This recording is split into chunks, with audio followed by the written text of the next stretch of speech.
அஸ்ஸலாமு அலைக்கும் வரஹமத்துல்லாஹி வபரகாத்துஹு. அன்பார்ந்த நண்பர்களே, பாலஸ்தீன் மேல இஸ்ரேல் யுத்தத்தை ஆரம்பிச்சு இன்னைக்கு 552வது நாளா இருக்குது. இந்த நிலையில காசால சுஜாயியா அப்படின்ற அந்த பகுதியில இன்னைக்கு நடத்தின வான்வழி தாக்குதல்ல 19 பேர் கொல்லப்பட்டிருக்கிறாங்க. இதுல அல் ஜசீராவை சேர்ந்த ஒரு பிரபல பத்திரிகையாளருமே இந்த தாக்குதல்ல கொல்லப்பட்டிருக்கிறாரு. இது மட்டும் இல்லாம கிட்டத்தட்ட 42 பேர் படுகாயம் அடைஞ்சு ஹாஸ்பிட்டல்ல தீவிர சிகிச்சையில இருக்கிறதா பாலஸ்தீன் சுகாதார அமைப்பு இன்னைக்கு அறிக்கை வெளியிட்டிருக்கிறாங்க. இந்த நிலையில அல் ஜசீராவுடைய சர்வதேச ஆய்வாளரா இருக்கிற மர்வான் பிஷாரா, இவரை பத்தி நம்ம எல்லாருக்குமே தெரியும். பாலஸ்தீன்ல நடக்கிற போரை பற்றி அதிகமான தகவல்களை அல் ஜசீரா மூலமா சொல்லிக்கிட்டு இருப்பாரு. இந்த நிலையில தான் அவர் இன்னைக்கு ஒரு மிக முக்கிய அறிக்கை ஒன்று வெளியிட்டிருக்கிறாரு.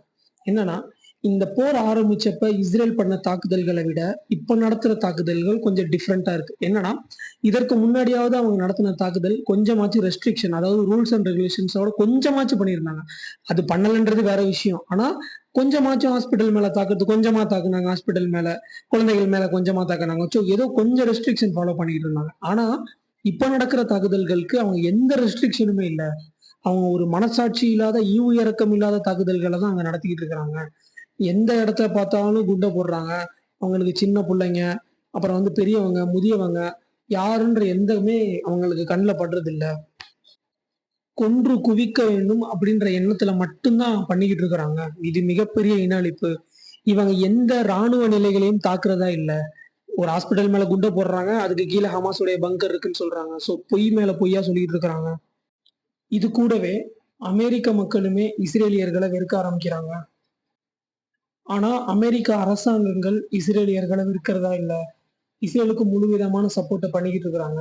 அங்க நடக்கிற முக்காவாசி இன அழிப்புக்கு காரணமே இந்த அமெரிக்கா தான். அமெரிக்கா தான் ஆயுதங்கள இஸ்ரேலுக்கு தண்ணி மாரி வழங்கிக்கிட்டு இருக்கிறாங்க. அந்த ஆயுதங்கள வச்சுதான் காசால இருக்கிற அப்பாவிகளையும் சேர்த்து கொன்னுகிட்டு இருக்கிறாங்க.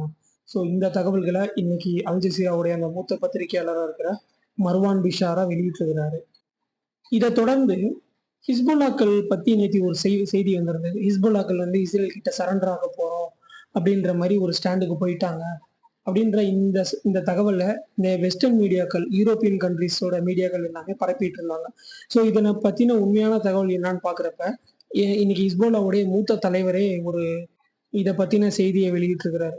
என்னன்னா, நாங்க சரண்டர் ஆக போறோம்னு சொல்லல. அதாவது 1967க்கு அப்புறம் எங்களுடைய பல இடங்கள இஸ்ரேல் புடிச்சிருக்கு. அதாவது லெபனான்ல பல இடங்கள்ல புடிச்சிருக்குது. கிட்டத்தட்ட 7 மலைகள் தாண்டி நெறைய இடங்கள பிடிச்சு வச்சிருக்கிறாங்க. அந்த இடத்த விட்டெல்லாம் அவங்க போயிட்டு வெளிய போயிட்டாங்க அப்படின்னா, நாங்க ஆயுதம் சம்பந்தமா எங்களுடைய லெபனான் கவர்ன்மெண்ட் கிட்ட நாங்க போய் பேசுவோம். நாங்க அவங்களோட சேர்ந்துக்கிற மாதிரியோ, இல்ல நாங்க தன்னிச்சையா செயல்படுற மாதிரியோ, அது என்ன அந்த அந்த மாதிரி சில பேச்சுவார்த்தைகள நாங்க நடத்திப்போம் அப்படின்ற மாதிரி தான் சொல்லியிருக்கிறாங்க. ஸோ அவங்க எந்த நிலையிலுமே நாங்க இஸ்ரேல் கிட்ட சரண்டர் ஆகுறோம் அப்படின்ற எந்த ஒரு விஷயத்தையுமே அவங்க சொல்லல. இத வெஸ்டர்ன் மீடியாக்கள் முழுக்க முழுக்க பொய்யா பரப்பிட்டு இருக்கிறாங்க. ஸோ இந்த தகவல ஹிஸ்புல்லாவுடைய மூத்த தலைவர் இன்னைக்கு வெளியிட்டிருக்கிறாரு. அப்புறம் இன்னொரு மிக மிக மிக மகிழ்ச்சியான செய்தி ஒண்ணு வெளியில வந்திருக்கு. என்னன்னா, பிரான்ஸ் அந்த நாட்ட பத்தி நமக்கு தெரியும். அதோட பிரதமரா இருக்கிற இம்மானுவேல் மேக்ரான். அவர் இன்னைக்கு ஒரு அறிக்கைய வெளியிட்டிருக்கிறாரு. என்னன்னா, ஜூன் மாசம் நாங்க பாலஸ்தீனத்த தனி நாடா அங்கீகரிக்க போறோம் அப்படின்ற ஒரு அறிக்கைய வெளியிட்டிருக்கிறாரு. அவரு ஸ்டார்ட்டிங்ல இஸ்ரேலுக்கு ஆதரவா இருந்தாரு. அதாவது அந்த அக்டோபர் 7 தாக்குதல் நடத்துறப்ப இம்மானுவேல் மேக்ரான்லாம் ரொம்ப கொதிச்சு எழுந்தாரு ஹமாஸ் மேல. அத தொடர்ந்து இஸ்ரேல போய் பார்த்தாரு. இஸ்ரேல்ல என்னென்ன தாக்குதல் நடத்த இடங்கள் எல்லாம் போய் பார்த்தாரு. அந்த நேரத்துல ரொம்ப இஸ்ரேலுக்கு சப்போர்ட்டா இருந்தாரு. ஸோ போக போக போக யார் மேல நியாயம் என்பத தெரிஞ்சு பாலஸ்தீன் மக்கள் கொல்லப்படுறத எல்லாத்தையுமே கருத்தில் கொண்டு இந்த முடிவை இன்னைக்கு எடுத்திருக்கிறாரு இம்மானுவேல் மேக்ரான். இது மிக மிக சந்தோஷத்திற்குரிய ஒரு செய்தி. ஏன்னா ஒரு 4 தினங்களுக்கு முன்னாடி கூட அங்க ஒரு மாநாட்டை நடத்தியிருந்தாரு. எங்கன்னா எகிப்துல ஒரு மாநாடு நடத்தியிருந்தாரு. பிரான்ஸு, எகிப்து, ஜோர்டான் 3 பேர் சேர்ந்து ஒரு பாலஸ்தீன் அமைதி மாநாடு அப்படின்ற ஒரு மாநாட்டை நடத்தியிருந்தாங்க. அது முடிஞ்ச இந்த 4வது நாள்ல இப்படி ஒரு அறிக்கையை வெளியிட்டிருக்கிறாரு இம்மானுவேல் மேக்ரான். இது மட்டும் இல்லாம பிரான்ஸோடைய இப்ப தற்போதைய நிலைப்பாடுமே அதுவா தான் இருக்குது. 2 ஸ்டேட், அதாவது பாலஸ்தீனத்தையும் இஸ்ரேலையும் தனித்தனி நாடா அங்கீகரிக்கிறது மூலமா தான் இந்த பிரச்சனைக்கு ஒரு சொல்யூஷன் கிடைக்கும் அப்படின்றதுல இம்மானுவேல் மேக்ரான் ஸ்ட்ராங்கா இருக்கிறாரு. கிட்டத்தட்ட 134 நாடுகள் பாலஸ்தீனுக்கு ஆதரவா இருக்கிறாங்க. அதாவது பாலஸ்தீனத்தை தனி நாடா அங்கீகரிச்சிருக்கிறாங்க. யார் யாருன்னா இந்தியா, இலங்கை இந்த மாதிரி பல நாடுகள் அங்கீகரிச்சிருக்கிறாங்க. அப்போ 134ஓட இந்த ஒரு நாடு 135 தான் அப்படின்னு சொல்லிட்டு நம்ம சாதாரணமா கடந்து போயிட முடியாது. ஏன்னா பிரான்ஸ்ன்றது ஒரு சாதாரண நாடு கிடையாது. ஐநா சபையில வீட்டோ பவர் அப்படின்ற ஒரு பவர் இருக்கு. அந்த பவர் வந்து ஒரு 5 நாடுகள் கிட்ட மட்டும் தான் இருக்குது. மீதி எந்த நாடுகள் கீழயுமே ஐநா கீழ இருக்கிற எந்த நாடுகள்ட்டயுமே அந்த வீட்டோ பவர் கிடையாது. அந்த 5 நாடுல ஒண்ணு தான் பிரான்ஸ். அதாவது ஐநால ஏதாவது ஒரு மிக முக்கிய தீர்மானங்கள கொண்டு வந்தாங்க அப்படின்னா, இந்த வீட்டோன்ற இந்த பவர வச்சு அத செயல்படுத்தவும் செய்யலாம், இல்ல இல்லாமலும் ஆக்கலாம். அப்படிப்பட்ட ஒரு பவர் தான் வீட்டோ பவர். அந்த பவர தான் பிரான்ஸ் வச்சிருக்கிறாங்க. பிரான்ஸோட சேர்ந்து மிகவும் மொத்தம் ஒரு 5 நாடு வச்சிருக்காங்க. என்னன்னா அமெரிக்கா, சைனா, யுகே, பிரான்ஸ், அப்புறம் ரஷ்யா. இந்த 5 நாடுகளுமே வச்சிருந்தாங்க. நம்ம எல்லாருக்குமே தெரியும். ரஷ்யாவும், சைனாவும் பாலஸ்தீனுக்கு சப்போர்ட்டா தான் ஆல்ரெடி இருக்கிறாங்க. இது மட்டும் இல்லாம யுகேவுமே கொஞ்சம் கிட்டத்தட்ட பாலஸ்தீனுக்கு சப்போர்ட் பண்ற ஸ்டாண்டுக்கு வந்துட்டாங்க. இந்த நிலையில தான் பிரான்ஸ் இம்மானுவேல் மெக்ரானும் பாலஸ்தீன தனி நாடா அங்கீகரிக்க போறோம்னு அவருமே அறிவிச்சுட்டாரு. இப்போ இந்த ஐநா சபையில இருக்கிற ஒரே ஒரு அங்கீகரிக்காத நாடு அப்படின்னா, அமெரிக்கா மட்டும் தான். இன்ஷா அல்லாஹ். அதுவுமே வெகு வெகு தொலைவுல இல்ல. அவங்களுமே பாலஸ்தீனத்த ஆதரிச்சு தான் ஆகணும். அந்த நாட்களுமே வெகு தொலைவுல இல்ல. ஸோ இந்த ஜூன் மாசம் வந்து இந்த மாரி மெக்ரான் வந்து தனி நாடா அங்கீகரிக்க போறோம்ன்ற மாரி சொல்றாரு. அந்த நாள்ல கண்டிப்பா பாலஸ்தீன் மக்களுக்கு இன்னொரு ஒரு பெருநாளா தான் அவங்க கொண்டாட போறாங்க. இதெல்லாம் பாலஸ்தீனம் சுதந்திரம் அடையறதுக்கான சிம்ப்டம்ஸ் தான். இப்போ வந்து பாலஸ்தீனம் நாடு கொஞ்சம் கொஞ்சமா அந்த சுதந்திர தேசத்த நோக்கி போய்க்கிட்டு இருக்குது.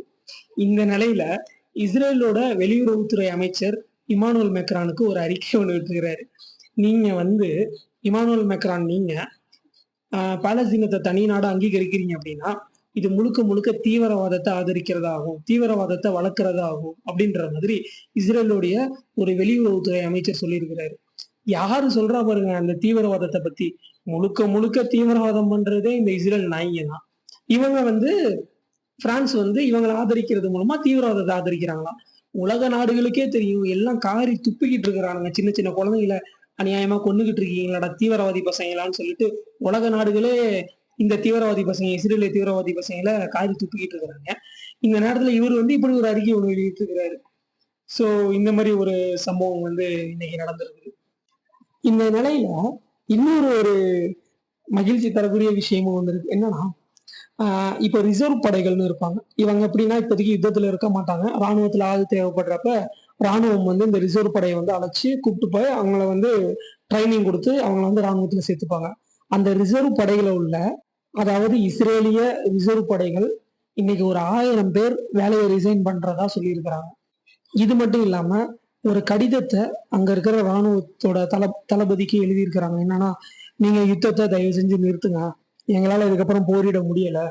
நீங்க வந்து நம்ம ஹாஸ்டேஜஸ மீட்கிறோன்ற பேர்ல நம்ம ஹாஸ்டேஜஸே தான் நீங்க கொன்னுகிட்டு இருக்கிறீங்க. ஸோ சமாதான ஒப்பந்தத்துக்கு நீங்க உடனே போங்க. சமாதான ஒப்பந்தத்தின் மூலமா தான் நம்ம பணைய கைதிகள உயிரோட மீட்க முடியும். இல்லன்னா, நீங்க அந்த மக்கள கொல்றேன்ற பேர்ல நம்ம மக்களையுமே சேர்த்து கொன்னுடுவீங்க. நீங்க வெயிட் பண்ணிக்கிட்டு கடந்து போற ஒரு ஒரு நாளும் நம்ம ராணுவத்துக்கு தான் இழப்பு. அதே மாரி நம்ம ஹாஸ்டேஜஸ் தான் சாகுறதுக்கு அதிகமான வாய்ப்பு இருக்குது. ஸோ உடனே நேரத்த வீணாக்காம சமாதான உடன்படிக்கைக்கு போங்க. நாங்க இந்த 1000 பேரும் இந்த ரிசர்வ் படைய விட்டு விலகிடுறோம்." அப்படின்ற மாதிரி ஒரு கடிதத்த அந்த ராணுவ தளபதிக்கு எழுதியிருக்கிறாங்க. ஸோ முதல்ல ஒரு 1000 விக்கெட் இப்போ விழுந்துருச்சு. இது வந்து கொஞ்சம் கொஞ்சமா அவனுங்க இஸ்ரேலுடைய நாடு வந்து ஆட்டம் காண ஆரம்பிக்குது. இதுல முதல் இதா தான் ஒரு 1000 பேர் வெளிய போயிருக்கிறாங்க. இன்ஷா அல்லாஹ் இத தொடர்ந்து இன்னும் நெறைய சம்பவங்கள் அங்க நடக்க தான் போகுது. அநியாயம், அக்கிரமம் பண்ணவன்லாம் இந்த உலகத்துல நல்லா வாழ்ந்ததா சரித்திரமே கிடையாது. இன்ஷா அல்லாஹ் இந்த இந்த 1000 பேர தொடர்ந்து இன்னும் நெறைய பேரு இந்த ராணுவத்த விட்டு வெளிய போக தான் போறாங்க. உடனே நெதன்யாகு ஒரு அறிக்கை விட்டிருக்காரு அந்த 1000 பேருக்கு சம்பந்தமா. இந்த 1000 பேருமே இந்த ராணுவத்த விட்டு போன அந்த 1000 பேருமே தீவிரவாத சிந்தனை உடையவங்க. இவங்க நம்ம நாட்டு மக்கள கெடுக்க பார்க்குறாங்க. போர் நடக்க விடாம பண்றாங்க. இது முழுக்க முழுக்க ஒரு தீவிரவாதத்திற்கு ஆதரவான செயல் பண்றாங்க. இவங்க மேல கொடூரமான நடவடிக்கைகள இஸ்ரேலிய ராணுவம் எடுக்கணும் அப்படின்ற ஒரு மிக முக்கிய அறிக்கைய நெதன்யாகு வெளியிட்டிருக்கிறாரு. அதான் பண்றதெல்லாம் தீவிரவாதம் பண்றதெல்லாம் இவன் பெஞ்சமின் நெதன்யாகு. அதுக்கு ஆதரவா யாராவது வந்தாங்கன்னா அவன தீவிரவாதின்னு முத்திர குத்துறது. இதுதான் எல்லா நாட்டிலயுமே நடந்துகிட்டு இருக்குது. ஸோ இதே தான் இன்னைக்கு பெஞ்சமின் நெதன்யாகு சொல்லியிருக்கிறாரு. எது எப்படி போனாலும் இன்னைக்கு ஒரு 1000 பேரு அந்த ராணுவத்தை விட்டு வெளியேனது மிக மிக சந்தோஷத்திற்குரிய ஒரு செயலா தான் இருக்குது.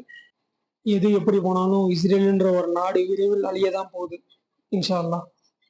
இது மட்டும் இல்லாம இன்னைக்கு யமன் மீது அமெரிக்கா வான்வழி தாக்குதல்கள் நடத்தியிருக்கிறாங்க ஹூதிகள் மேல. இதுல ஆனா கொல்லப்பட்டதுன்னு பாத்தீங்கன்னா 2 பப்ளிக் 2 அப்பாவி பொதுமக்கள் கொல்லப்பட்டிருக்கிறாங்க. இது மட்டும் இல்லாம இன்னைக்கு ஹூதிகள் இன்னொரு ஒரு அறிக்கையும் வெளியிட்டிருக்கிறாங்க. இன்றைக்குமே MQ-9 ட்ரோனை சுட்டு வீழ்த்தியிருக்கிறாங்க. நேத்துமே நம்ம ஒரு செய்தியில பார்த்தோம். அமெரிக்காவுடைய MQ-9 வகையான ட்ரோனை நேத்துமே சுட்டு வீழ்த்தியிருந்தாங்க. இதை தொடர்ந்து இன்னைக்கும் ஒரு MQ-9 ட்ரோனை சுட்டு வீழ்த்தியிருக்கிறாங்க. நான் சொன்ன மாதிரி இது அமெரிக்கால இருக்கிற மிக மிக பவர்ஃபுல்லான ட்ரோன். இது அதிகமான மில்லியன் டாலர் கொடுத்து உருவாக்கப்படுறது. ஸோ இதுல ஒண்ணு சுட்டு வீழ்த்தப்பட்டாலுமே பல மில்லியன்கள் வந்து அமெரிக்காவுக்கு லாஸ். ஸோ இந்த நிலையில தான் 4வது ட்ரோனை இன்னைக்கு சுட்டு வீழ்த்தி இருக்கிறாங்க ஊதிகள். அவங்க சைடு தினமும் கெத்த காமிச்சுக்கிட்டு இருக்கிறாங்க. ஸோ இந்த மாதிரி சில விஷயங்கள் தான் இன்னைக்கு மிடில் ஈஸ்ட்டை சுத்தி வந்த தகவல்களா இருக்கு. எல்லாரும் பாலஸ்தீன மக்களுக்காக துவா செய்யுங்க, ஊதிகளுக்காக துவா செய்யுங்க, ஹிஸ்புல்லாக்களுக்காக துவா செய்யுங்க, அனைத்து முஸ்லிம் மக்களுக்காகவும் துவா செய்யுங்க. இன்ஷா அல்லாஹ் பாலஸ்தீனம் சுதந்திரம் அடையும் வரை, பாலஸ்தீனம் வெற்றி பெறும் வரை எனது குரல் ஒலித்து கொண்டே இருக்கும் இன்ஷா அல்லாஹ்.